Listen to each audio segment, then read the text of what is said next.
Hi, my name is Devon and I will be discussing Uber and my proposed recommendation for the company. Some key facts to begin. As you know, Uber has had a rough 2017 to say the least. Longtime CEO Travis Kalanick resigned in June after sexual harassment allegations. Along with Kalanick, Uber also fired 20 other employees amid these allegations. All of this led to the announcement of Uber's 180 Days of Change campaign, where Uber plans to make necessary changes to the company to truly become an honorable and respected company again. Currently, Uber is still actively seeking a new CEO.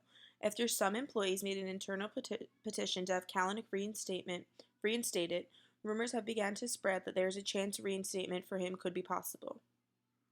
To reiterate how important it is for Kalanick to be kept out of consideration for the new CEO, I have made a brief timeline of the events that happened to Uber in 2017. Please feel free to pause the video if you need to refresh yourself on the events. Uber undoubtedly has a need for strategy. As you can see, Uber's share of rides has dropped from 90% to 75%, with 26% of customers saying they are actively exploring alternatives amid Uber scandals. This is a huge problem. Uber is losing its market share to its number one competitor, Lyft, with the scandal being a huge cause. With that being said, Uber's board needs a makeover. To sum it all up, Uber's underlying issue is the fact that it exponentially is losing its market share and needs to find a way to improve its company image from a bro culture where the employees are looking the other way to issues such as sexual harassment and gender biases to a respected and honorable company that treats everybody fairly, regardless of gender, race, sexual orientation, etc. Therefore, my recommendation for Uber is to hire a CEO who will be able to lead Uber into becoming a more ethical company. With that being said, there are three characteristics I believe this new CEO should have. First, the new CEO must have no current ties to Uber. To truly ignite change, Uber needs someone with a clean slate of the company. Next, Uber should hire a female. Hiring a female would be a bold response to reports of Uber's macho culture and would be showing just how serious Uber is to committing to change. Lastly, Uber should hire someone that Wall Street respects. If it ever wants to be a publicly traded company, it must hire someone that will give investors more confidence about how the company is currently being run. Next, I've come up with a few possible ideal candidates for the position: Ursula Burns, Megan Smith, Helena Folks, and Susan Wojcicki. I believe all of these women are powerful, responsible, and up to par to be able to not only turn Uber's culture around, but to also emerge Uber into becoming a respected and honorable company and help the company regain competitive advantage. Next, resources required. First, people. In order for a smooth transition, the entire board must be on the same page and be ready to fully accept and respect a female CEO.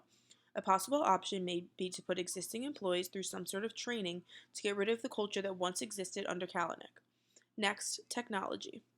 While hiring a new CEO does not mean Uber technology has to change, it does mean the new CEO may need to undergo training to understand exactly how Uber works.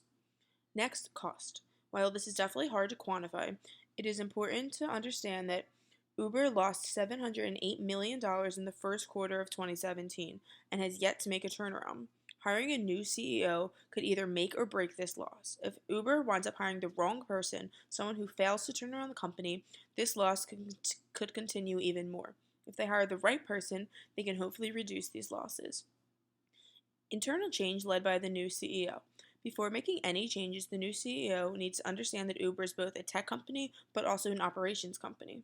Additionally, she must understand and appreciate that the company as a whole has been through a lot this past year. Now, where to begin? Of course, the first step is to further implement Uber's proposed 180 days of change. Next, she must figure out how to deal with Uber's losses. Lastly, she must learn how to treat drivers like employees, something Kalanick was never able to do. Due to these internal changes, it is expected that the external environment surrounding Uber will also improve. The 180 Days of Change will hopefully help repair Uber's diminished reputation, members of Wall Street will gain back respect for Uber, Uber will gain back market share that it's currently losing to Lyft, Uber will stop losing drivers to Lyft, board members will be satisfied with the new CEO's way of doing things, and all employees, including drivers, will be satisfied working for Uber. Lastly, customers will not be affected in any way, meaning no price increases, complaints about drivers, etc. Now, growth strategy. Undoubtedly, Uber needs to find a way to differentiate itself among the competition. I've come up with a few options that could make this possible, such as Uber Green, the option to request a hybrid car. Such options could differentiate Uber from the competition and prove to consumers that Uber cares about the consumers and meeting their specific needs. Now, an implementation schedule. This schedule highlights the best possible outcomes that could happen for Uber over the course of the next 3 years. Please feel free to pause the video to read into the schedule more closely. Last, expected impact. If everything goes to plan, the new CEO will follow the 180 days of change, and once 6 months is up, she will find a way to further implement these changes. Uber's market share will rise from 75 to 90% in the next 24 months. Uber's driver satisfaction rates will greatly improve, and the new CEO will receive a 98% satisfaction rating from employees. More long-term goals will include Uber going public by 2020 and Uber finding a way to cut its horrendous losses. Thank you so much for listening to my recommendations. I look forward to hearing and responding to your questions.